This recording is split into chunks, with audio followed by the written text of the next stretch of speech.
The phone thing with my mom. What's going on with the phone thing with your mom? Dude, okay. So this whole chaos ensued. Okay. With trying to figure out what's going on with the phone. Like, if she's like, I'm not doing it. I'm going to do, I don't know, wishy-washy. I literally bought the case, sent the case, I was canceled the case, then had to buy the same case again, and it came because the phones came. I'm like, all right, so this is official. We're good. We're golden. We're doing it. I go up there last Friday or something. Not this past Friday, but the Friday before to get that all taken care of or whatever. I go get the phone activated, do all that running around, swap everything over, get the case on. I'm finally just finished setting the phone up. And she messages me and is like, don't get too attached to that phone. Apparently, AT&T just straight up lied about all of the how much everything was going to cost. They told her that the bill was only going to go up $30 a month after everything was all said and done. They quoted her the bill being somewhere around like $170, $180 a month, something like that. So not bad at all for 3 people and data and insurance and all that, the other thing. Right. The bill that she got was $423. And it was like, oh my God. Well, it's like, well, the first one's always a little crazy because you get the activation fee and everything. But they know that, and they tell you what your next bill is going to be, and it's going to be $387 a month. So at that point, she's losing her shit.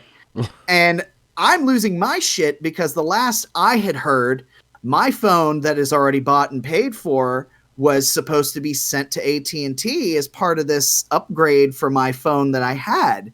So I didn't have a phone, and I was about to turn it in and have nothing. And I'm losing my mind about that. And it's like, no, the phones are still here. The phones are still here. Okay, cool, fine, whatever.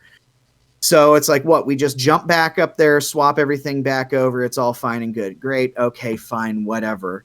And then like 3 hours later, I find out, oh, well, you're going to lose your number. In the middle of us house hunting with multiple points of contact, you want to switch my phone number.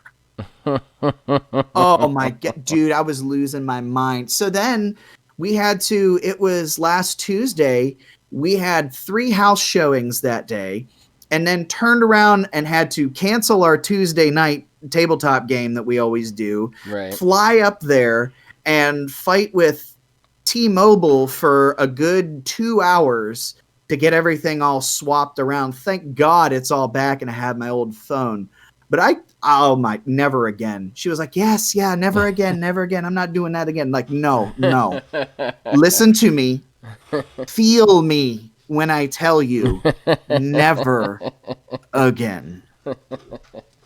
That's awesome. So after all of that, after literally 2 weeks of fucking around, I had a new phone for 3 whole days.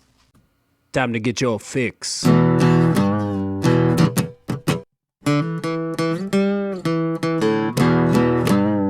It's a horrible gaming podcast.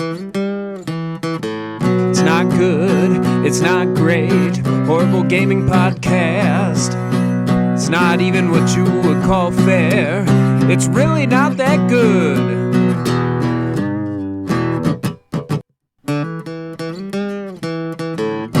Horrible Gaming Podcast.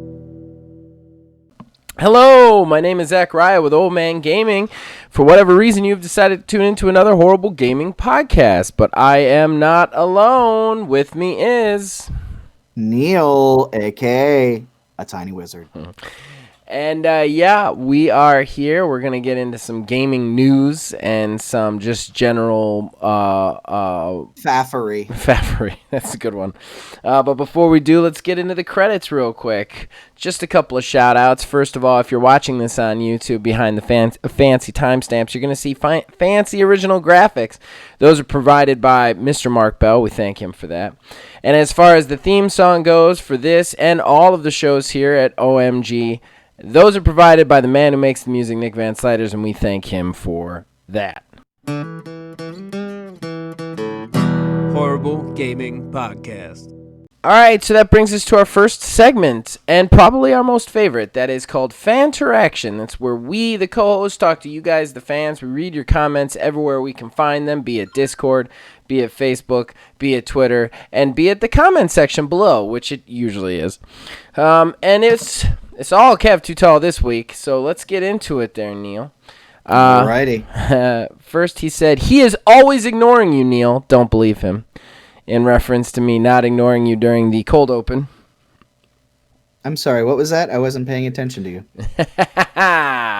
Well played. He then says, Zach wants to become a Mahjong master. It's never going to happen. That game is so complicated. I could swim in those waters all year, every day, and not know how to swim. Then he chimes in on Microsoft. Microsoft as a whole will be fine. Xbox as a console will be done. It will force them to transition to the Steam model. Lack of amazing exclusive content has left them totally beholden to the goodwill of customers. Now you fail to deliver the biggest game in the brand's history, not walking away from that unscathed. To which I said, heavily disagree, sir, with respect. And with respect, Kev, I heavily disagree. People are going to buy that system because of Games Pass. Period. People who don't want to play on PC, who want to play on console and want Games Pass, are going to buy their system. It does not matter what games they have. It just doesn't. And that's their model. And that's the way it's going to work. Period. From now on. As far as the Steam model is concerned, they're never going to be the Steam model because Steam isn't really a publisher. Valve has very few games that they actually publish. Steam is a service. And while Games Pass is a service, Microsoft is one of the biggest publishers on the planet right now, if not the biggest, because of the sheer number of companies under their umbrella. They're going to be that publisher regardless of whether they have any exclusives, period. So they're never going to be the Steam model in its purest sense. Well, at the same time, though, too, Valve did at one point publish things. That's true. And then they started to move away from that and move more towards Steam. Here's the thing, though, and here's my counterpoint to that is Valve published things. Microsoft publishes things, owns all these game companies. They're not just going to walk away from the games that these game companies create. They're just not. I like as long as they have Bethesda. They're never going to be a Steam. Valve doesn't have Bethesda. Valve has Steam, the platform, and that's great. And Xbox has Games Pass, the platform, but Xbox also has 22 game companies now under their umbrella, both AAA and AA and single A. So those are always going to come out on Games Pass. They have Games Pass. They have a box for Games Pass. They're always going to have a Games Pass box. Like, I just don't see them walking away from it. I don't see them being really scathed. I mean, there'll be a lot of people that are upset about it. I'm not saying that there won't, but I don't think they'll make any less money. And that's really what this is all about. Oh, yeah, it's always about the money. Right. Like I think he's kind of looking at it, and no offense, Kev, if I'm putting words in your mouth, but I think you're kind of looking at it like what people will think of the company. The company is going to make the same amount of money, so that's unscathed. They're not going to be hurt by whether Halo comes out or not. It's a drop in the bucket to them at this point. Games Pass is all that matters. If Games Pass folded, then they'd have to completely and totally redo how they do stuff, but it's not. Games Pass is their exclusive. That's what it is, and that's what makes them all the money in the world. It doesn't matter. The promise of things coming out on Games Pass day one is all they need. They don't even need the exclusivity on them. As long as they come out on Games Pass day one, it's all that matters. It really is. I would say, though, to Kev's point, they've floated by so long now on this goodwill with the promise of good stuff coming. It's coming, buying up all these studios and starting to get those gears turning.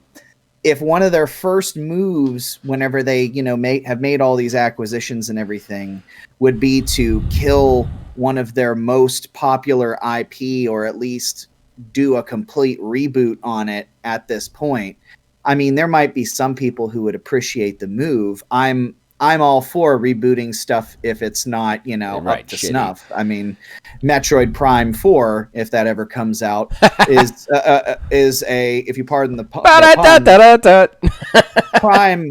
prime example of something like that.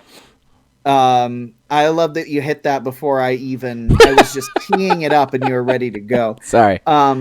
We're but practiced comedy duo now. But yeah, I mean, I think that you can only skate by on goodwill for so long. I mean, look at Bethesda. Okay, so I will. I see what you're saying, and I see that as a point. The counter to that would be they floated on that goodwill long enough to build a boat made out of a completely different material. Like, that's the thing. They don't even need the goodwill anymore. Like, that's the thing. Like, they needed the goodwill to get them here, and now it doesn't matter anymore. They've already won on that level. As long as, like, I mean, and I'm not talking overall, because they've made some mistakes lately. Like, we've talked about that. I'm not being an Xbox fanboy here. I'm just saying that, like, as far as a financial income standpoint, they don't need the money off the goodwill anymore because they're making the money on the Games Pass. Nobody's buying Games Pass out of goodwill. They're buying Games Pass because it's literally the best best system. I'm sorry, best service in gaming right now for the best value. Like, that's why people are buying it. They don't care about the goodwill anymore. I mean, I'm sure they want goodwill, but at the end of the day, it won't financially hurt them because they're not making any money off their exclusives. That's what I'm saying. Like, the exclusive game for them is all about the Games Pass, and they've got that. Like, they've got it locked down. Even if they put every game, including Halo, on every system out there, it would come first to Games Pass, to anybody who has Games Pass, for just the price of Games Pass. And that's the win button for them, which is, we talked in a podcast a couple weeks ago how some things they've said have kind of gone back on that a little bit, which is a mistake in my opinion. But just looking at it from where they are right now and where Halo is and how Halo fits into it, it doesn't matter. It does not matter. They're not going to lose any money from not having Halo, with the exception of the sales of whatever Halo would get them. But honestly, they're not counting that anyway because they're just expecting it to go into Games Pass and have Games Pass. Like, that's their money. That's their bankroll. So the Halo does not affect them on the financial numbers game. Is how I would look at that. Like, yes, they've floated on goodwill, but they don't need it anymore. Like, they're in a whole new boat. They're on a whole new ocean. Yeah, I mean, I gotta say though, if they would do that knowing full well that they would be turning their back on people, I mean, a company's gonna do what a company's gonna do, but I think a lot of people that would just amplify the situation. And again, I don't want them to like come out and be like, F Halo forever. You know what I mean? Like, yeah. I would rather them. I'm just saying that I don't think it would hurt them if this game is in a poor state to say, hey, we're going to the drawing board with this. We don't want to release a Cyberpunk. Like, I don't think it would hurt them financially in any way, shape, or form. And I don't think, if you really look at the numbers game, like, completely taking the emotion or how much backlash they would get from it, just the amount of money they're going to make, I don't think it would affect them at all. I don't think anybody's going to cancel Games Pass. I don't think anybody on Games Pass has Games Pass because of the eventual release of Halo Infinite. I think anybody on Games Pass is going to stay on Games Pass because Games Pass is absolutely the best thing going right now in gaming. And I think that, like, that's really, like, I mean, there's plenty of negatives to canceling Halo Infinite. I'm not trying to, like, speak the end all here. I'm saying just, like, financially, they would not take a hit in any way. You know? Like, I think they get a lot of hate. I really do. I know we've been talking about this for weeks. But, like, I don't think money-wise, I mean, nobody's going to cancel Games Pass, and that's all they want. They just want you on Games Pass. And they're going to have a box for Games Pass as long as they want, you know? Like, that's what Xbox is right now. No, I think anybody buying a Series S or a Series X is buying it for Games Pass in a lot of ways. Like, 4K and everything, like, if they don't have the PC, you know?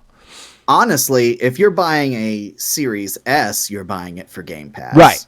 Right. Yeah, 100%. Yeah. Without a doubt. But I mean, I think even X, in a way, they're probably buying it for Games Pass. I mean, that's really the attraction. Like, PC quality, well, not, I mean, close to PC quality gaming in a console with Games Pass. Like, that's, I mean, if you're going to a store, we're kind of getting into our own talking point here, I'm sorry. But, like, if you're going into a store and you're weighing PlayStation 5 versus Xbox Series X, I think you're weighing PlayStation 5. You're saying, okay, PlayStation 5 has these 5 exclusives that I really want, you know, and that's not a bad thing. I'm not knocking PlayStation 5 in this argument. I'm just saying that anybody looking at this is looking at Xbox Series X and going, but I get Xbox Series X with Games Pass. I don't think anybody is looking at Xbox Series X and going, they're eventually going to have a Halo Infinite. Like, I think that it's like Games Pass is the beginning and the end of Xbox's selling points, their financial money, everything they're making, everything they're selling, it flows into and flows out of Games Pass. So in that way, they've kind of taken the exclusives out of the argument, you know? I mean, as long as they stick to it, we've talked about them saying some things that maybe allude to some mistakes I think they would be making, you know? Yeah. But, all right. So let's go ahead and move on. Kev then says, Kotick is human trash. Yes. I don't think we're disagreeing with that. I think anybody's disagreeing with that. Most people who make over $200 million in a year is human trash. I can't think of one who isn't. And then he says, congratulations, Neil. You pitched almost completely the original version of Fortnite, laugh out loud. However, he didn't actually vote. So we're kind of in a weird spot here because I think we're about to draw again. So I don't think anybody voted on anything again.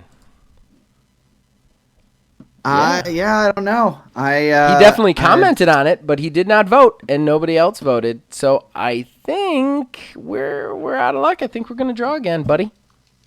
Looks like it. I'm on the Discord right now. I'm looking at lots of memes. I'm looking at I'm watching a storm rub down the Florida Peninsula. Yeah.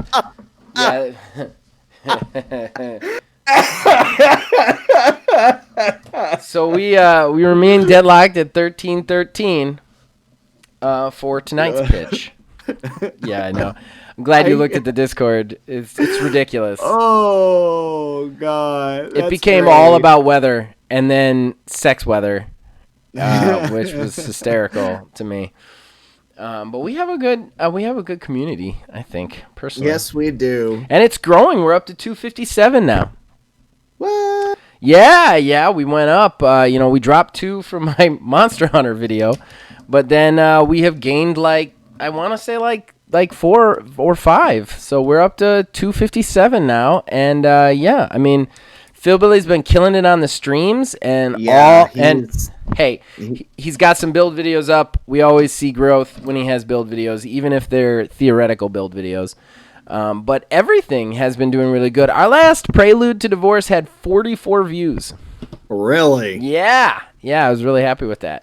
Really excited about that. So, yeah, we're doing good across the board. And the podcast kills it on the listens. Just kills it. We're almost up to 30 a week on the podcast side of things. So, Ooh. Yeah. So, anyway, guys, that's it for fan interaction. I think we should move on, buddy. Sure. All right. Horrible Gaming Podcast. All right, so that brings us to our first talking point, everybody. And, we're headed back into Nintendo land. So the rumors have sparked back up again about the upgraded version of the Switch Pro, whatever you want to call it. These have come up over the last 2 years. I think this is the 3rd time they've popped up. This one seems a little bit more credible. The article comes from Bloomberg. Basically, they are saying that they are using special NVIDIA chips so that the next Switch version will actually be able to do 4K graphics. and that it will sell for $50 to $100 more than the version we have right now, and that they're aiming for a holiday release of this year. That's the rumor roundup this time around. Nothing confirmed as usual, but we've had smoke so many times here. You've got to wonder if there isn't fire about this. I mean, we've all thought that there should probably be an upgrade to Switch at some point. I don't know that I agree with that rhetoric, but there's a lot of people who say that that's the truth. I have some serious concerns, though. Mainly, Nintendo has always had a merchandise problem, a supply problem compared to demand. Sometimes they've actually even fed off that. I don't like the idea of a NVIDIA chip ending up in the Switch, just because right now we have this absolute horrendous thing in gaming right now. Even if you're a casual player, you've noticed you can't find your Xbox Series X or your PlayStation 5 anywhere but a scalper's hands. Same thing goes for PCs, and it's all graphics cards. That's where it's all coming from. If you've been listening to the show, we've talked about it repeatedly because of Neil's build woes and a lot of our viewers' build woes. Like, everybody's got all these things ready for their PC, can't find a graphics card anywhere. I don't want to see that happen to the Switch, and it seems like that would be... I mean, wouldn't we just be putting another system on these chips that, like, we can't supply? I feel like this is a mistake on that level. I don't know. What are your thoughts? Well, I absolutely agree 100% with that. Okay. Like, it's going to be tough coming across any of these things to begin with. That also being said, from what I understand, how the manufacturing of these chips and everything works is the orders for the silicon wafers to make the things come months in advance, and sometimes like a year in advance. Mm-hmm. So if this is something that Nintendo has had in the cards for a while, then they very well could have had their order put in already. That also said, they absolutely, even if they did have their order put in, just fantasy time that they had all the silicon that they needed to make all the chips for all of these Switch 2s or whatever they want to call them. They're only going to give every store like 3 of them. Right. Just like any other time. Nintendo, like you said, is good for that sort of stuff. It is. I mean, and we've had droughts of Switches before. I want to point that out. There's never been an abundance of merchandise here. But I do want to say right now, if you're going into a store to buy a video game console, the only one you're going to find stocked is the Switch and the Switch Lite. And like, I can go into a Target right now and probably get one. And you can't do that with anything else, like anything else as far as gaming is concerned. And I feel like putting yourself into that, like putting even more of a strain on an already strained market might not be the best choice, especially when you're outputting, when you're selling just as much as you ever had, and your system doesn't necessarily need the power yet. Right. I mean, the Nintendo has never been about the power behind their consoles. I mean, they've delved into it and, used like some cutting edge stuff back in the day. But at that point, it was purely to, power their waggle tech in the Wii. They needed that extra processing power behind all that. Right. Yeah. Like you said, we don't necessarily need the Switch 2 yet. I mean, I don't think anyone who is complaining about the graphics on the Switch for their games on Switch does not have a Switch for the right reasons. I would agree with that. Truthfully, I mean, if you're buying a Switch to think that you are getting like cutting edge graphical fidelity and performance, you're not. Right. You're getting it for the IP and you're getting it for the portability factor. 100%. That's purely 100% it. Now, I know they've mentioned before that the Switch is somewhere around midlife. So they've constantly said, no, the Switch 2 isn't in development, this, that, and the other thing. It's not a thing. They are lying to us. They lie to us all the time because they want to have they want that hype built up behind all of it. So they can just hit us like with a wha-bang, like surprise, here it is. But like, we knew that it's coming. There has to be something in the pipeline because we're 3 years into this console's life cycle now. I mean, even if this console is meant to be a 6-year system, there's something in the pipeline. You know what I mean? Like somebody is working on something, whether it be an upgrade to Switch, will it be an entirely new console? I don't know, but there's somebody working on something over at Nintendo because that's the way technology works. One thing we have talked about, hold on one second. Oh my. Yeah, I'm sorry. Can I tell you, I know off mic, you have told me why you have had a horrible week. I have had a horrible week because in my elder age, I have somehow become like incredibly susceptible to allergies. Never been allergic to anything other than bee stings my entire life. And now like this week it was sunny out, and the more I was outside, the more I felt like poo. Like to the point where like Friday I couldn't even get out of bed. It was terrible. It's like, so I've just been fighting this hay fever. So I apologize for my sneezes, guys, and my snogs. Dude, as Kayla would put it. I'm a ginger. I'm allergic to everything. Anyway, so where I was we have talked about for quite some time, the biggest problem facing the Switch right now is the reason they've stayed relevant in the console generation that they're in is because they have somehow been able to port a lot of very high-end, high-fidelity games into their graphical thing, and it's never as good as the original, but you can take it with you, you know? Right.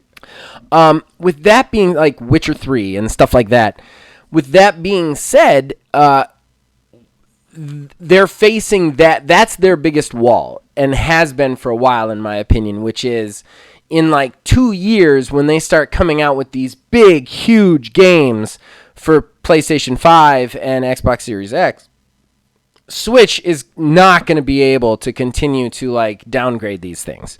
It's just not going to be possible. And at that point, you face this problem where they're going to start running out of some of the material that's kept them alive, because you'll put up with crappier graphics to get that portability, but there's going to be a point where you won't even have that content coming your way. That being said, I think we're still pretty far off from them needing that to face up. You know what I mean? Yeah, I mean, again, like you had said, it's all been ports and everything like that. But what some people may not consider as well is, sure, it's going to cost more and everything. We do have things like this that can do this. There are like handheld, like AMD powered tablets. We had talked, it's over a year ago. The Alienware one. The Alienware one. It's a full PC system in a handheld mode. I mean, thing is super expensive, but. Right. Well, I mean, that of course is like an extreme version of, you know, something like the Switch, but it's possible. But again, it's going to be hard coming across those components. Right. You know, how portable is this thing going to be? It's going to be heavier because it's going to have more crammed in it, and it's going to have a bigger battery to have more of a life to be able to push through this stuff. And at the same time, too, you know, the Switch was basically what the 3DS always wanted to be, or like the Game Boy, any of those. They wanted to have the gaming on the go, and we have that now. We have near console quality gaming on the go with this, but there's gonna come a point that portability even is not gonna be as much of a selling point. It's gonna be a selling point to some extent for a while, but if they don't innovate beyond just like, well, you can take it with you. Hey, look, it looks better now. Okay. that's been Nintendo's Right. shtick, and that's part of what's kept them in the game. Right. Because they've always wanted to be the opposite of Sony and Microsoft. Right. Yeah, they've definitely stopped fighting that battle and decided to fight their own battle, and that's where they really came back. It's just it's a tricky situation. I still don't think that this is the right time to throw your hat into that ring because with the whole chip thing. That's the thing that scares me the most. Like, why are you going to get into that? I think probably a year before anybody's going to need you to be in that. You still have enough original IPs to carry you until, holiday 2022, so why do it now when there is literally no supply for it, I think it'll be interesting to see what they come out with next too, because you're right. They have to kind of keep up in some interesting way. They can't just keep up by putting out another powerful system. They have to keep, finding a new way to get our attention. I mean, they got to get a new gimmick. That's the problem. That's the biggest problem with Nintendo is they hide behind their gimmicks and their IPs, and gimmicks only take you so far. Yeah, and I think that what was the Labo was their sort of, they tried to kind of revitalize the idea of what the Switch could be at that point. Right. Because I think that was partnered up with the first technical Switch hardware revision. Right. Because they had put out one that just had a bigger battery or something along those lines. Wouldn't really necessarily call it a hardware revision, but yeah, that's the thing is they have to have some new wild crazy thing. Right. I mean, maybe if they do a home console version of the Switch and they kind of go back to the idea of what they had with the Wii U. The Wii U was that game tab, you could take it away, this, that, and the other. Well, what if they make the Switch be the Switch, but there's also a small home box too? I mean, we've already watched that fail though. That model has already failed them once. Well, I think though that was mostly branding because the messaging and everything on it, nobody knew what it was supposed to be. I remember watching that conference and not knowing if it was just a tablet that got hooked up to my Wii, and it's oh, you can use Wii remotes too. It's so is this a new thing? That was a whole thing. But I mean, I think that was also a half-baked idea. Nintendo tried to rush out of the gate to try to be ahead of everything for once, and they weren't, and they had to basically kill off their quote-unquote next-gen console, which, if I'm remembering correctly, given the steps in the generation, was supposed to be the actual competition for the Xbox One X and PS4. Well, which I don't know. Maybe. I would consider it the Xbox One and PlayStation 4 would be like the Wii U would be to those. Right. I think that's what I said, right? You said the Series X, didn't you? I don't know. Well, it's all right. It's all right. I get what you mean. Microsoft get a better naming convention. It's all good. I'm not trying to call you out or anything. I got confused, but that's what I was going for. But they had to totally kill off their quote unquote next gen console to just move on to the next thing because it was such a wash. I feel like they pushed that out too fast, and they could revisit that sort of idea and make the console, some weird thing. I mean, that's just me spitballing on it. Right. I mean, Nintendo is good at coming up with stuff like this. So. They are. If you look at the Wii U, really look at what the Wii U does comparatively, it's kind of the proto Switch. Yeah. Oh, yeah. It's very obviously the Switch is a perfected version of the Wii U, which is interesting to me that Wii U was one of the biggest console failures in console gaming history, and the Switch is one of the greatest successes. And basically, they're the same thing with a couple of different revisions, Yeah.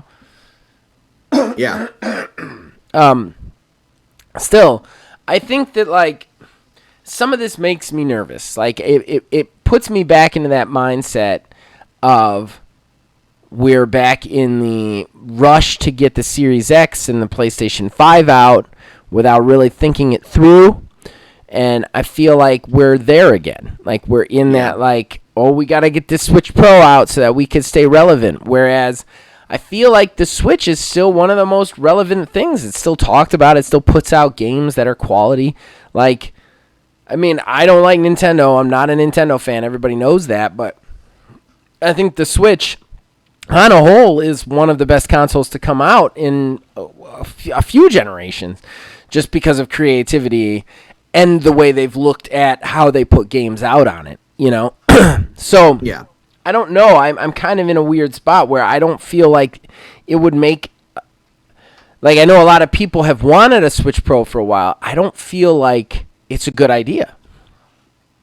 Yeah, the timing on it isn't the greatest. It's not like you said, it's not like they're not powerful enough or not getting by on the portability. I mean, granted, there's some issues like Doom Eternal had to be reworked a bit more. I think even Doom 2016, whenever it came out, had to be reworked a bit more. Yeah.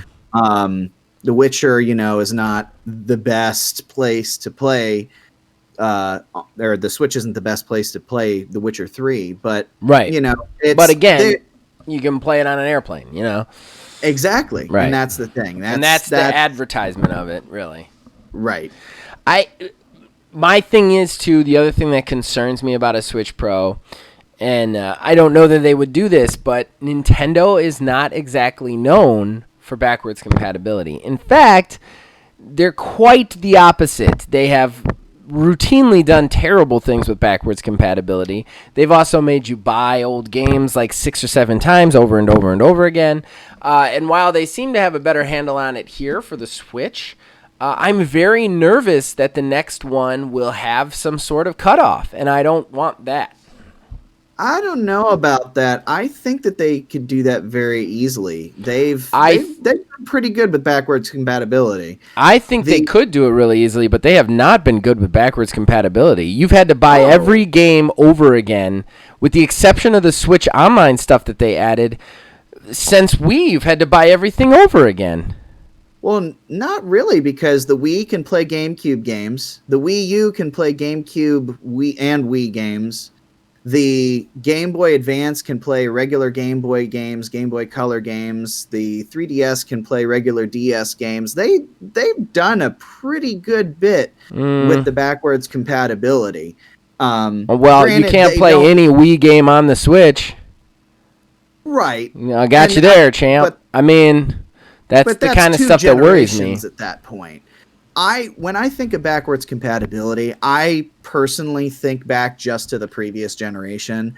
I don't expect to be able to take my, NES copy of Mario Brothers and Duck Hunt and just jam it into my Switch dock and play it, No, I don't either, but they should make some way of playing. And while they have with the Switch Online, you still have to be subscribed to that service, even if you purchased all those games for Wii.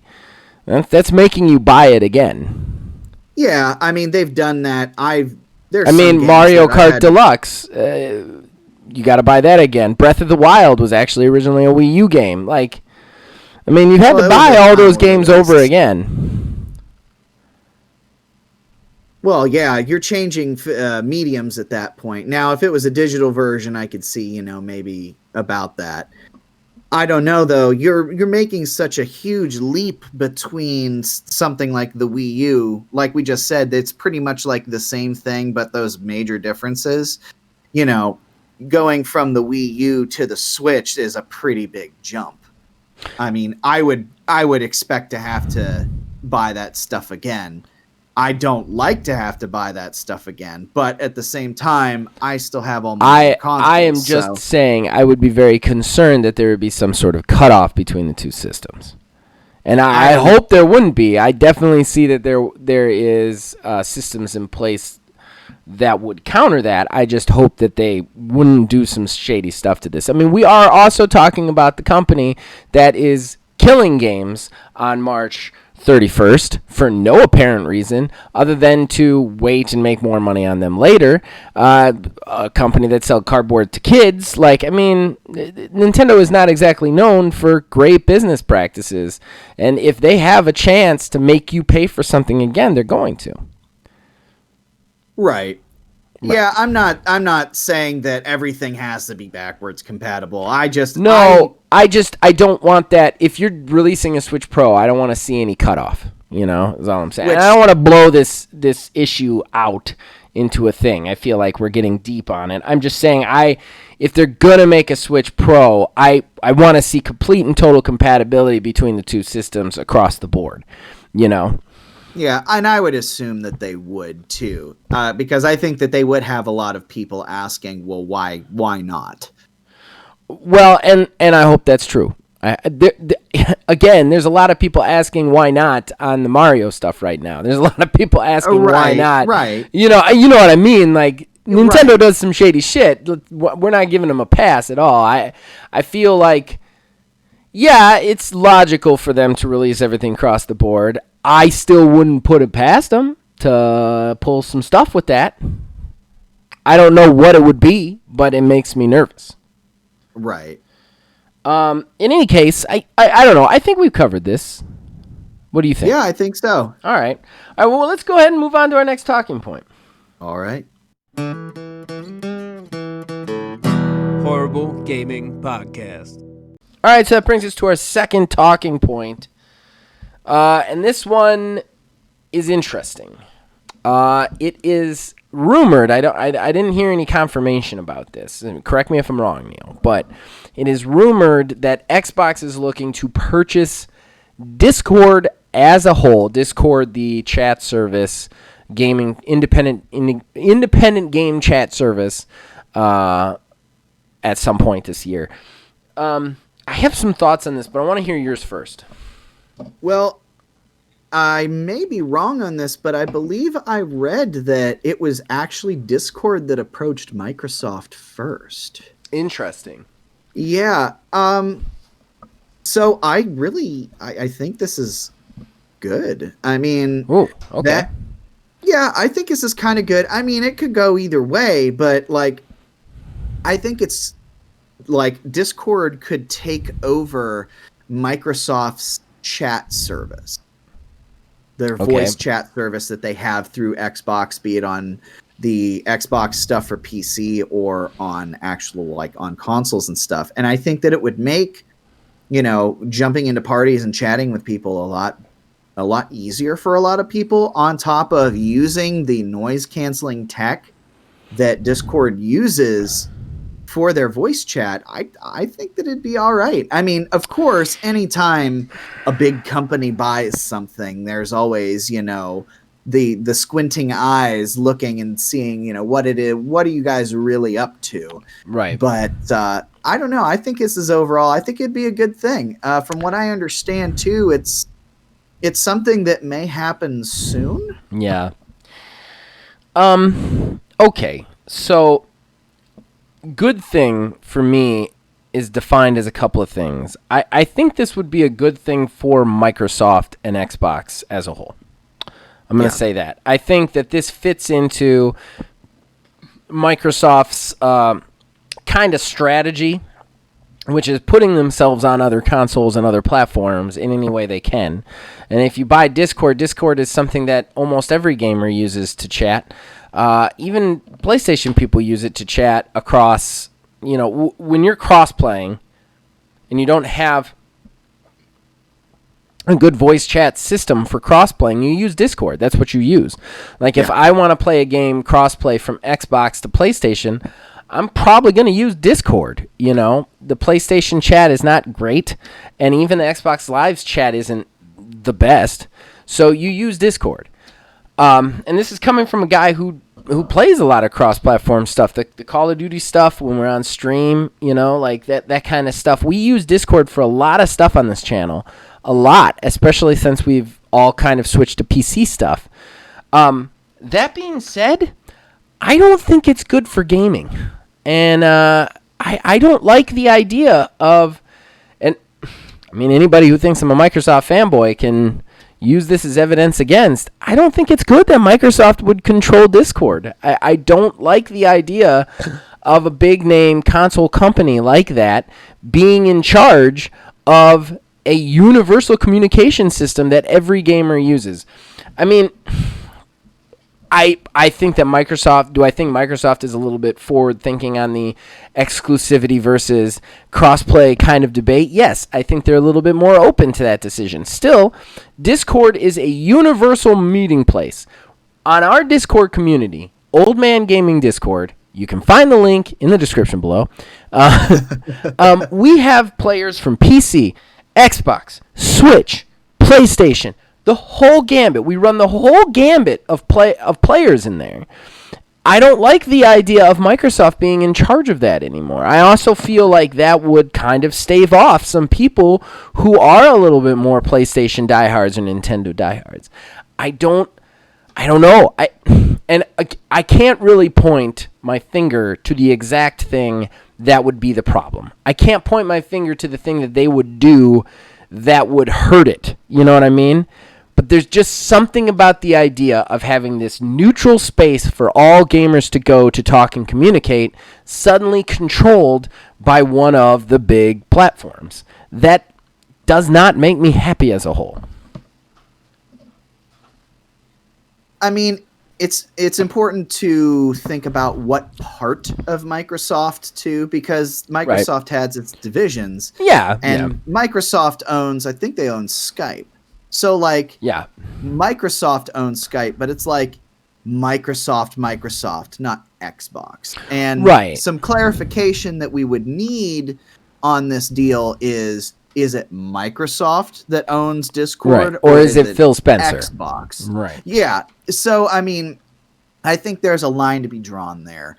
But at the same time, like, I mean, yeah, like I had said before, like anytime a big company comes in, swoops in to buy whatever the big popular thing is in any sort of sector, you know, it definitely, you know, people get a little nervous at some point. How is this going to affect me? Right.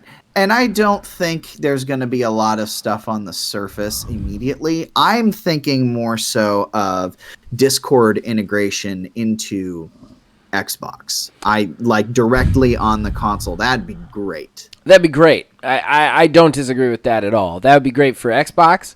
That would be great for players playing on Xbox.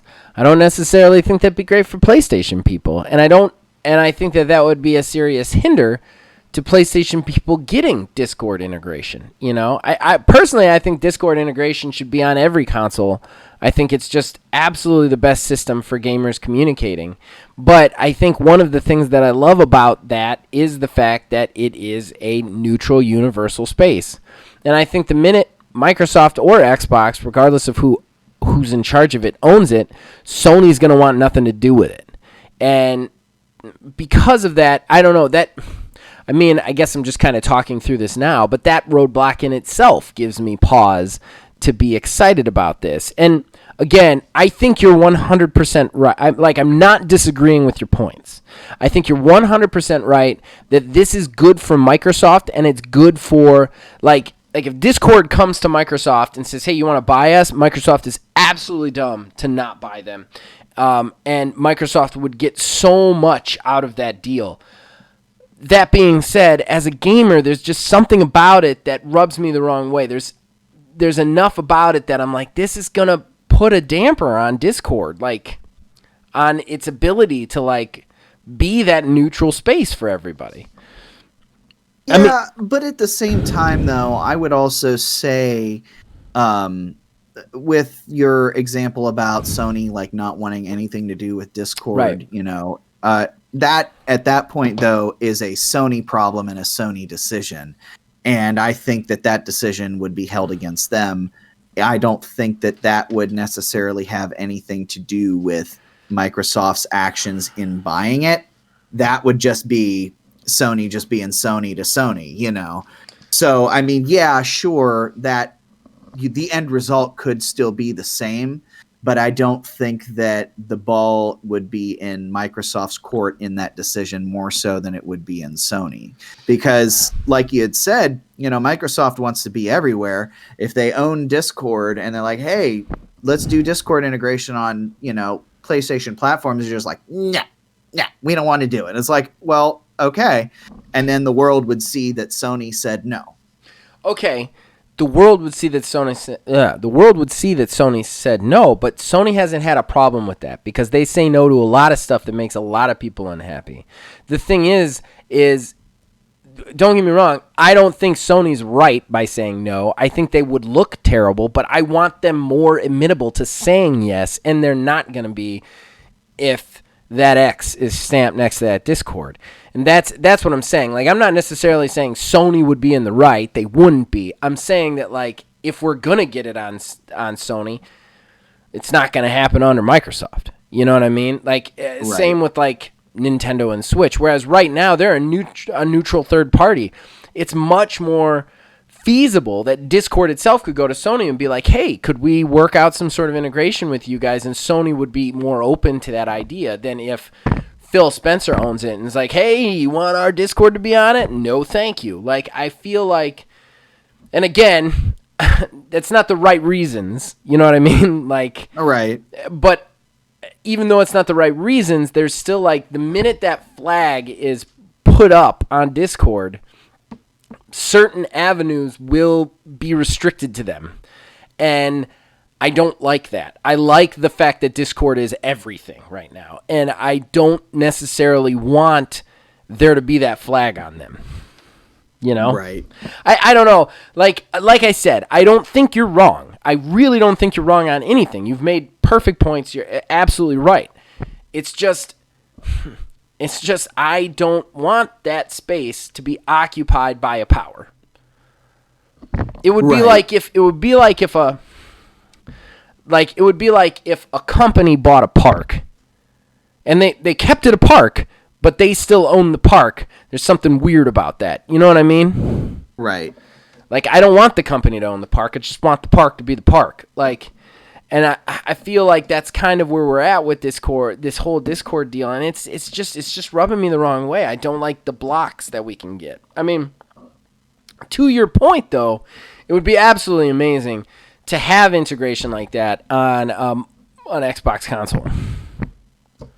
It would. I think it would make a lot of things easier. Just chatting with people in general. Yeah. And since, Microsoft just recently did away with the requirement to have gold to do voice chat and stuff like that as well.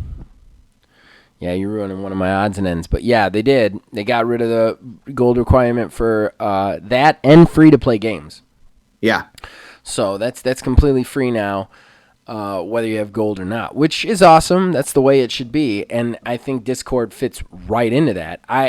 Again, there's just something about, like, the Sony and Nintendo avenues close off when there's an Xbox flag pointed in it. Planted in it, and that makes me nervous for the future of that Discord, of that neutral space. I don't want it to be a thing where it eventually, like 5 years down the road, everybody on Discord is an Xbox person, Right. I love the way it is right now. It's almost like custom social media for your specific gamer group. You know what I mean?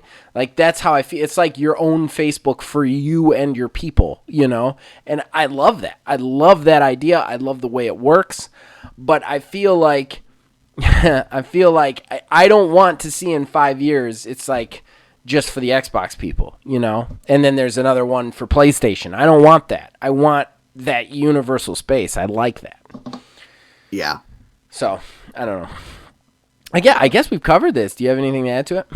No, I don't think so. All right, let's move on to odds and ends then. All right. Horrible Gaming Podcast. All right, so that brings us to odds and ends.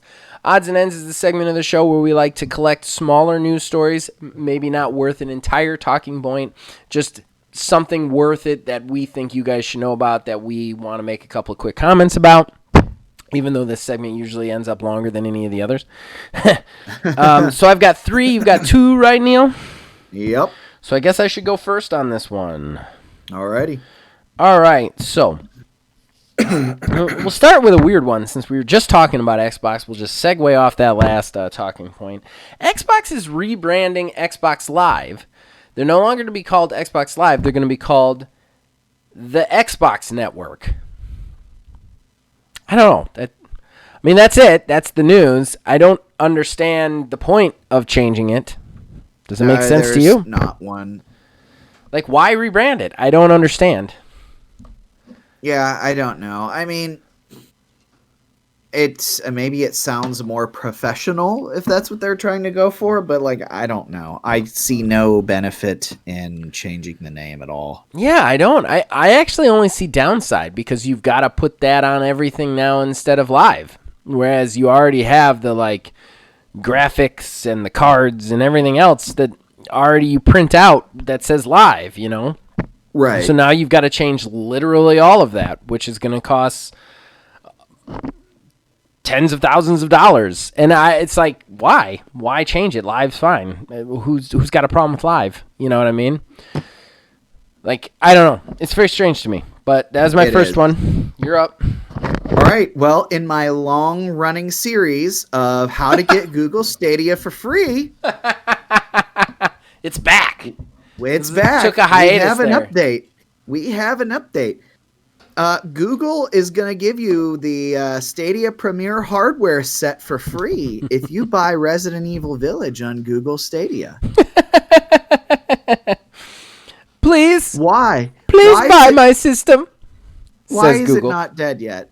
I really want to know why it's not dead yet. We all know it's going to die. Even those who are fans of Google Stadia, the 3 of them that exist in the world, they have to know at this point it's gonna be gone. I mean, think of even what was Amazon Luna. We know it's a thing. They've got games for it. I don't know anything else about it. I don't know how you access it. I know it's a name. I know its name, and it's a service just like Google Stadia. Again, the only one who's really been able to pull it off so far has been Microsoft. Yeah. They did have another service back in the day. Well, not back in the day. That's actually just now shutting down or shut down. I cannot remember. It was Shadow something, I think, where it was essentially the same thing. You like rent streaming service. I don't know. I think that really the reason that Xbox has been successful is the infrastructure that is already there. They were never like buy this new system and play these games and get these new games on this system. They were always like play your games on your phone. You know what I mean? Like that's how they kind of approached it. Whereas Stadia's like this is the way to play it here. And while cloud-based gaming is come a long way, and it is great for portability, it's not actually that great for playing the game. There's still latency issues. There's still all sorts of like download and space issues, Wi-Fi issues, data usage issues that are far from getting fixed. And I feel like making a system on that level with a subscription base and making you pay for every game you buy, it was insane. You know, that's why they failed. Right. I honestly 100% believe if Stadia had put forth pay $14.95 a month, these games are free for this service. Like if it was Games Pass with cloud-based gaming, I think we'd be having a different conversation today. But I think Google dropped the ball in every way, shape, or form they can with Stadia, you know? Right. So, yeah. I mean, you saw their last actually exclusive game got a 4 on all the markets. It's like Pixel City Rage or Pixel City Defenders or something like that. It got a 4 across the board. Yeah, I just hope that they have that grave dug up and ready to go in the Google graveyard because it's just a matter of time. I am very surprised it has lasted as long as it has. Honestly. I really am too. Like when I see an ad for it, I'm like, who is what? I don't even see ads anymore. They used to be all over. Yeah, they had Little John on YouTube and like and Stadia Hulu and whatnot. Yeah. It's gone away. All right, so my next one then. Yeah. This is a little bit of a downer note. However, I am a little bit happy for this because it moves it out of an area that I was going to have a lot of gameplay going on. But Back 4 Blood, the Left 4 Dead spiritual successor, has been moved into October. It will be released October the 12th. Happy birthday to me. Mine's October 1st, but you better believe some of my birthday money's going to that. There will, however, be an open beta, from what I understand, opening on its kind of like release date to give people a better idea. So, move back, a little bit of a delay there, kind of a bummer, but not too much of a delay, not too much of a super delay. And honestly, I think Aliens Fireteam is coming out soonish. Plus with Outriders, I'm kind of glad it was pushed back a little bit because I really want to have time to play that game. And I don't, and right now there's nothing in the fall that interests me, you know? Yeah, I mean, we may know in the summer at the quote-unquote E3 time if we're going to have anything rolling out in the fall or whatever. But, yeah, I mean, well, we're looking to have. I'm willing to wager money right now that what was it? Republic. It was, Racers Republic, The you know what I'm talking about, Ubisoft, the open Ubisoft, world extreme yeah. sports game. I'm telling you right now that's going to come out in October because they did the exact same thing with Watch Dogs Legion. They had a February release date, then 2 months prior to its release they were like, we got to push it, we don't have a date, and then it ended up releasing in October. I'm telling you the exact same thing happened with that. They had a February release date for that. 2 months prior they're like, we got to push that back, we don't have a release date. I'm telling you that's going to come out towards the end of October. Yeah, probably. And then whenever, Skull and Bones decides to rear its head. They keep saying that's working. We haven't seen any updates on that for like 3 years. Right. But they keep saying, "Oh, it's coming. It's a game. We promise." Like, are you sure? You could just tell us if it's not. It's okay. Then you just cut their losses. Right. Nobody expects it to be a game at this point. I did not have high hopes for that game to begin with, and now it's got a 6, 7, 8 year development cycle at this point. Yeah. Like, you're doing too much. I will say one thing that I'm really excited for this fall season, kind of on a tangent here, sorry, but is that usually you get like a ton of these AAA games coming out in the fall, I think due to the COVID push, we're going to end up getting a lot of AA games getting big pushes right in fall to like take that space because they don't have anything else. So I think it's going to be a really interesting kind of cool fall season. Yeah. Because I think you're going to get a lot where they're like, we don't have any big AAA games. Okay, let's release this. Let's take like a State of Decay 2 or one of those type of games and like just push it to the moon because we don't have anything else. So I think this fall season is going to be kind of like dominated by AA games. It's kind of my prediction, and I'm really excited for that craziness because I think we're going to get a lot of crazy, wild games coming out of this kind of situation. Yeah. Okay, your next one. I'm good. All right. So this one we already know that we kind of doubled up on, so we can just both talk about this. Reggie Fils-Aimé is stepping down from GameStop's board of directors, along with 7 other members. It was revealed after the company's most recent earnings call. However, the departures were apparently already planned. Yeah. I have comments on this. Oh, go ahead. I think Reggie made the first mistake in his career by going in there.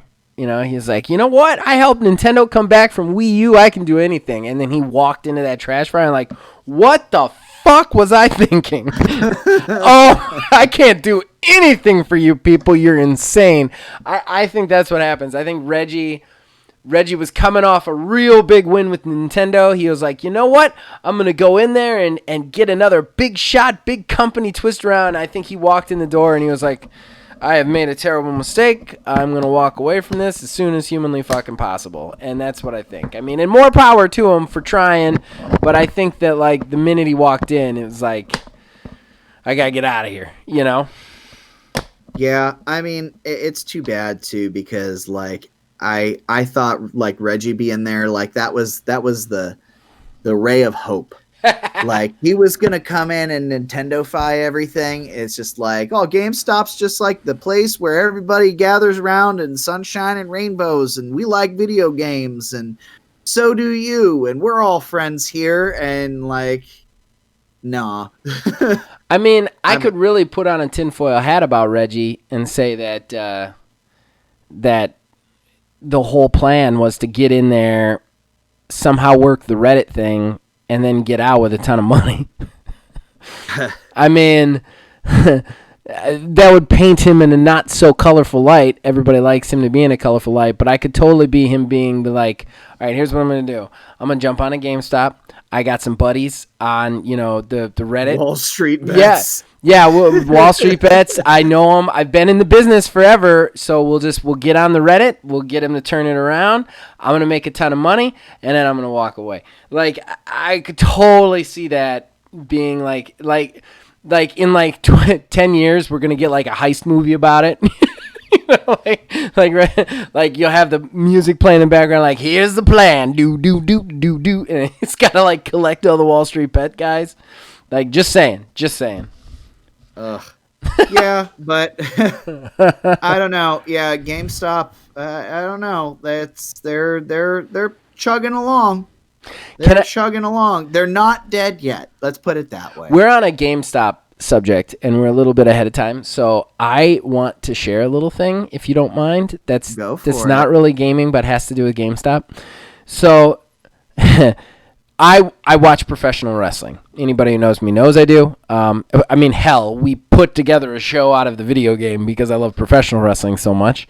What's that show called, Zach? It would be OMG Wrestling. You can see it every Monday at 4 p.m. We're in season 2 right now. In any case, the show that I watch the most is NXT. It's a WWE produced show, but it doesn't kind of fall into the silly stuff that goes on Raw and SmackDown. It's much more independent, and it's really interesting stuff, and I love it. That being said, there's this character on it, and he's been this hillbilly idiot character forever. His name is Cameron Grimes, and he went away right around Halloween, right? He just went away because he had like this whole plot with this serial killer character, and I don't want to go into it. It's wrestling stupidness. Like, I like the sports stuff a little bit more on wrestling than when they get into the supernatural stuff, and it was very clearly a supernatural thing. But when he came back with a new gimmick. The gimmick was he had played the GameStop thing, and now he's rich. Like, 100%, that's his character now. He's a wrestler, and he still has this silly, like, hillbilly top hat, but he wears a suit now, and he drives a Lamborghini in, but he still talks like an idiot the whole time, like, and he just throws money everywhere, and it was all because, like, he played the GameStop thing and won a bunch of money. Like, that's his entire character is based off that. Just wanted to share it. That's very interesting. I don't know. It's great. I've never really watched wrestling at all, ever. Okay. So, I mean, you watched some OMGW, right? Sometimes. I'll have the audio up sometimes. Okay. And all right. It's actually funny you bring that up because I learned that Iceman's name is Neil. You didn't know? I named him Neil Peart. I named him Neil Peart because you're actually named after Neil Peart. I'm actually named after Neil Peart. I thought that would be... I can't believe you didn't know that. For 2 seasons. Like, I was so proud of that in season 1 that I named you after your namesake. I just put the Iceman in the middle. And you want to know why I named you Iceman? It's actually an inside joke to people, too, since we're already in this. This would be great bonus. Why are we saying this on the air? We should say this in between. But Zach, every episode's a bonus. The reason Iceman is because when we played Brawlhalla, you got super upset the whole time, like in the beginning. So everybody was talking and you weren't talking because you were like getting sweaty on the game. Yeah. And I called you Iceman a couple of times. And then so when I went to make the character, I was like, I based your entire character around that Brawlhalla game of you getting very quiet and sweaty. We actually, inside baseball to everybody out there, I'm sorry, we're really going on a tangent now, but, and this is no offense to Neil, but in the beginning, when we first started doing Let's Plays, Neil had a hard time focusing on the conversation. He would focus on the games, and he would end up not responding to things. If you watch the first season of like Streets of Retro, like just the first couple episodes, you can see it a little bit there too. He didn't talk the whole time. Like, we're way better at it now. We never shut up in Infinite Road. Same for you. But yeah. So that's where the Iceman character came from. So I based that character off of your perception back then. I totally forgot about the Brawlhalla thing. Anyways. And you got real sweaty on that. Real sweaty. And then the suit that I put you in is based off a picture of you. Yeah. In the red suit. That's where I got it. I was very detailed with your character creation. You and Philbilly's character creation are down to a T inside baseball.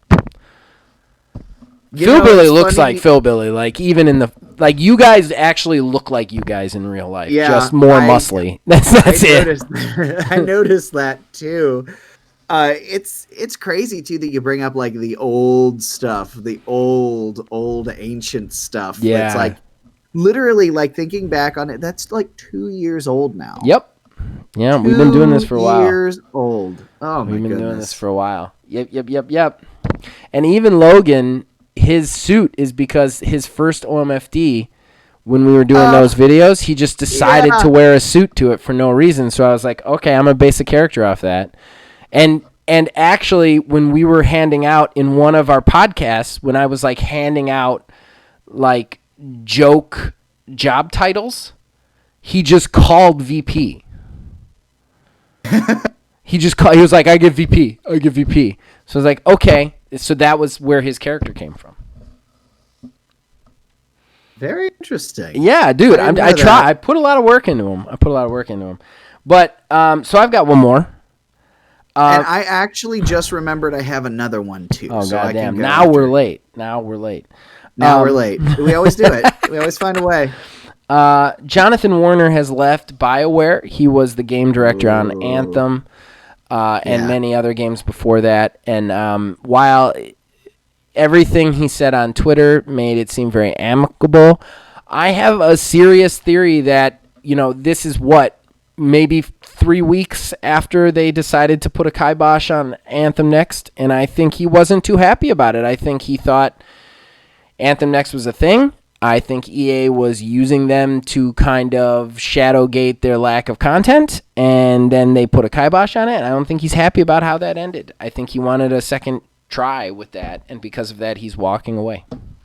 Yeah, I mean, that's honestly, a theory, though. Everything on Twitter is like, thank you, Bioware, and all that, Yeah, well, I mean, in this business, too, I think everybody... If you even hint at burning a bridge, that bridge is just gone. So right. I think, that's calculated. I would agree with that. I really think that there was something there, because the lead on a failed game after its 2.0 expansion re-release, whatever you want to call it, is supposed to come out leaving literally less than a month after they just decide to not do it anymore. Right. That just doesn't happen as a coincidence. Right. And that's kind of my feelings. Like, I can't imagine that, like, we had this whole, like, whether or not they're going to do Anthem Next, and then it goes down, and then 2 weeks later we get him, like, walking out of the company. That can't be a coincidence. It just can't be. Right. And I think honestly, maybe he wasn't going to leave right away, but I think they were like, all right, you're back on Dragon Age, and I think he's already done a Dragon Age game. He didn't want to do it again. He wanted to do the game that he wanted to do, and he wanted to fix it, and I don't think he was able to. Yeah.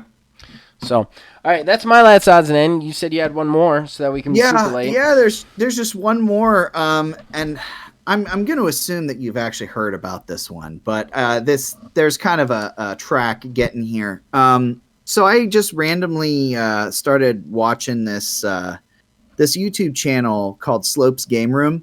Okay. And he does a lot of like the history of whatever series. Okay. And one of the ones that he did a history on the Streets of Rage games. And I watched through it while I listened to it at work, whatever. But it was very interesting. And they talked about, Streets of Rage 4. And I was like, oh, yeah, I remember, that was an all right game. And I just did a quick Google. Apparently, Streets of Rage 4 has got a DLC coming at some point. Yeah, that's the word. Mm-hmm. That is correct. Mr. X Nightmare. So... yeah, that'll be really interesting. I mean, it's just rumored so far. It's not like officially like, anything. Something appeared online for it. And there's been mention of it later in 2020 as well. If that comes out, I will be number one first in line to get it. And I've been taking a break from the reviews because you know why. But I will be the first to review it too. That Streets of Rage 4 is still one of the all-time greatest side-scrolling beat-em-ups there will ever be. Ever. And a DLC for that is all I've ever wanted. I'm kind of bummed that we haven't gotten one yet, honestly. Well, I do think that if this is real and it does come out, then we are going to have to just do just to finish out Streets of Retro. Yes. Hey, you know what we should do? We should stream it. Because we could probably get it done in one stream. And I don't think you've ever been on stream. Is Streets of Rage on PC? Yeah. Oh, yeah, definitely. Because I've played it on my PC before. Okay. So, yeah. Yeah, and I'm sure that your laptop can handle it.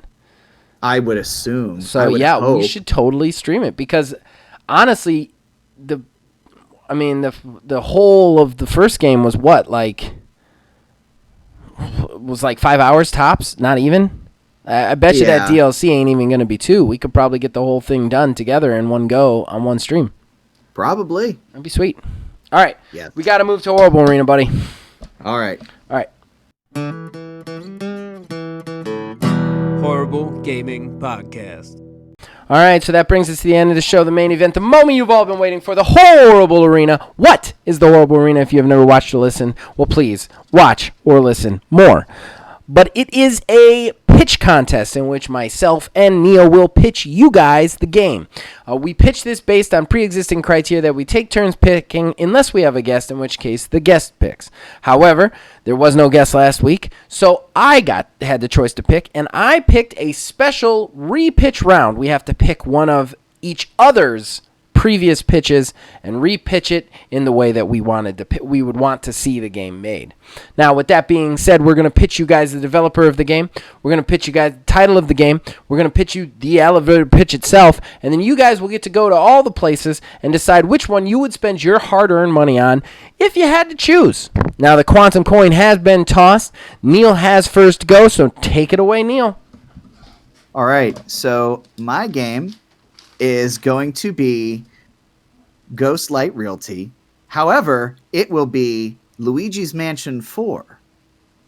And it will be done, of course, by Nintendo. See, in the Luigi's Mansion games, Luigi always finds a way into some sort of haunted house one way or another. He tries to get himself a new job as a real estate agent and winds up finding his way into haunted houses. Well, he still wants to make money selling houses, so what do you got to do? You got to clean out all the ghosts. So, in typical Luigi's Mansion fashion, you go through each of the houses that would be in a specific neighborhood, working your way between them all, and you would end up going in, clearing out the ghosts, and be given like a new ability or whatever for the poltergeist to go through and clear out another house. It would be set up in sort of like that Zelda-esque sort of way that those games run, to where there's a very, very straight flow to them, not very open-ended, but it would be an open neighborhood. So you would be able to explore the neighborhood, find, little secrets behind houses, this, that, and the other thing. And you would be able to go through and not only take out the ghosts for EGAD, but you would also be able to then sell those houses. So the one big thing in the Luigi's Mansion games is always finding all the cash hidden throughout these mansions. Well, you would actually have that cash mean something other than just completion at the end. You could use that cash to then renovate the properties that you are trying to sell. And you would sell them to people within the Mushroom Kingdom. And it would be like a whole happy, make your own little Mushroom Kingdom sort of thing. You could also choose to build houses, but depending on where you build those houses, if you build them near haunted zones or other haunted houses, your brand new built house may end up getting infested with ghosts that you have to take care of. So that is my pitch. Ghostlight Realty, Luigi's Mansion 4. That's a good pitch. Solid pitch, sir. Solid pitch. Thanks. It was all off the top of my head. Actually, I think that's the best off the top of your head pitch I've ever seen you do, honestly. I think you knocked that out of the park for improvisation. Well, thanks. So mine, I really thought about this because I really went through the list, and I'm really excited to pitch this. So my game would be developed by Ubisoft. Okay? My game is called Franchise Wars. Now, how would I do Franchise Wars? Well, okay, so this is in the future. Okay, all of the main fast food chain companies get so powerful, they make so much money that they actually start buying military spy operatives and start going to war with each other. Now, of course, this is based off Demolition Man world where eventually Taco Bell wins it, but we would be smack dab in the middle of it. Now, what's interesting about this game is going to be a free-to-play game that is procedurally generated as far as each mission. The missions will be 4-player heist missions. What's cool about it is you right off the bat will pick your favorite chain. Taco Bell, KFC, Arby's, McDonald's, Wendy's, whatever, okay? You'll be able to pick that chain and fight for that chain in the Franchise Wars. What this will be involved is 2 types of things. One, you'll be going on these heist missions into these buildings and trying to get by AI-controlled players as well as real-life players to steal something, steal money, take out a big CEO, straight-up gangland war stuff. On the other side of things, you will also have to do defense missions where you play guards at your own corporate headquarters trying to stop people coming in. Now, here's what's really interesting about this game is this will have real-world tie-ins, and this is how this game is free to play without any sort of microtransactions whatsoever. So let's say you choose Taco Bell. All right, you want to fight for Taco Bell. Every time you run a successful mission for Taco Bell, you will get 1/10 of a cent towards your next Taco Bell purchase. You fail it, you don't get anything. And I know that doesn't seem like a lot, but it can add up. You just think about how much you can farm out actual tacos from Taco Bell, actual double cheeseburgers from McDonald's. Now, all the money will come from the sponsors who get real-world sponsorship in this game. They get to pay for their likeness to be right there in front of them. Plus, anybody who chooses that franchise is going to take that money probably way before they have enough and go to that franchise to actually spend more money on it. So even though they're going to have discounted food, they're not going to be giving it away hand over fist. They're going to be making money off of it. So it's an opportunity for these companies to actually compete in franchise wars in the video game to find out who the best is. At the end of every season, which will be about 6 months long, one of the companies will win, and whoever's part of that company will get a special little extra bonus of some sort. Maybe they'll get sent a t-shirt or something. Something simple and cheap that doesn't cost the company too much money, but makes the people feel special and gives them a reason to win. And then the whole thing restarts over.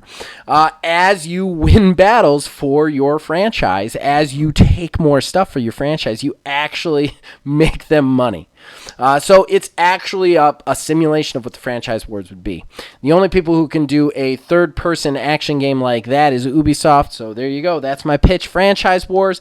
Guys, you've got Ghostlight Realty, Luigi Edition versus Franchise Wars, Repitch Edition here on Horrible Arena. You guys get to go to all the places we're about to tell you to cast your vote for who's going to win. However, Neil, it's your turn. What you want to pick, man? We're going to do a spooky game. A spooky game? Ooh. We're going to do a spooky game. I'm going to be lost on this one because I hate spooky stuff. Hate spooky stuff. So this is going to be tough. It's going to be tough. But spooky game it is. I don't think we've done a spooky game before.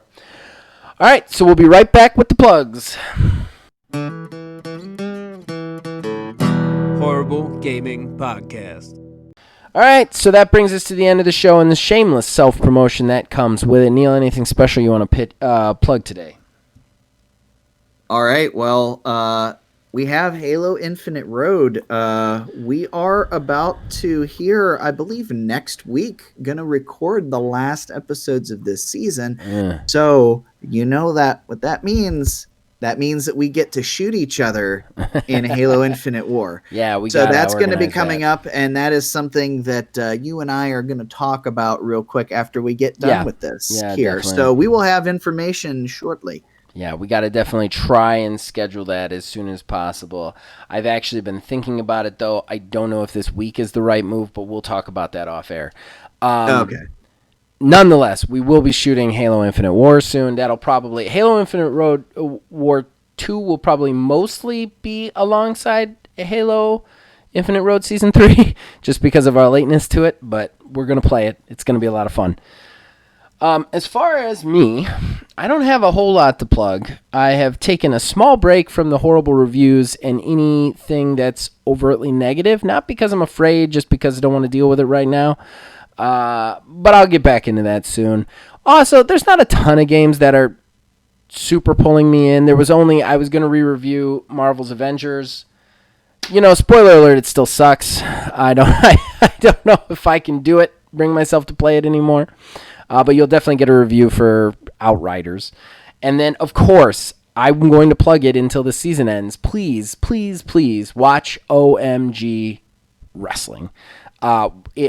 As I said before, I know I already plugged it basically, but I put so much work into this show. So many people on this channel put so much work into this show that it's of all the things I do, it's probably the thing I have the most pride for. So please check it out. We are approaching the second half of season 2 where everything's going to start jumping off and it's going to be a lot of fun. That being said, you can check out everything we have to offer here on the channel. You can also reach us on Facebook at OManGamingDH, on Twitter at OManGaming9. You can join our Discord. The link's in the description below if you're watching this on YouTube. I will try and start putting that into the podcast stuff too. I don't know how well it transfers over description-wise, but look, see if it's there. In any case, please join. We love to talk to you. We love to talk to our friends. We have an active community that we love to share things with. And if you're in Discord and you are active, we play games with you guys. We bring you on our streams. We bring you into our shows. We enjoy playing with you guys. So please jump in there if you want to participate in the channel. And then, as usual, like, subscribe, and if you guys keep watching and listening, we will keep making them. We'll see you guys next week. I liked your pitch, man. I was reaching, I was stretching out to find anything to keep my brain going. It was a good pitch. And I got to say, as far as improvisation goes, it's your best improvised pitch I've ever heard you do. I don't know how. I honestly, after I finished, I was like, wow, that actually turned out okay. Yeah. And then yours, of all of the ones, the actual literal joke one, the one that I did as a goof. Yeah. You chose. That was my thing. Like, you did it as a goof. And, like, it was still a decent pitch in the time. It wasn't like your Kojima pitch, which was just poop on a stick. Right. But it was obviously kind of a goof. But I was like, man, there's so much potential for that. Like, the tie-ins, and, like, you could take a game and basically allow all the, like, horrible, evil monetization shit into it in a way that makes everybody goes, this makes sense.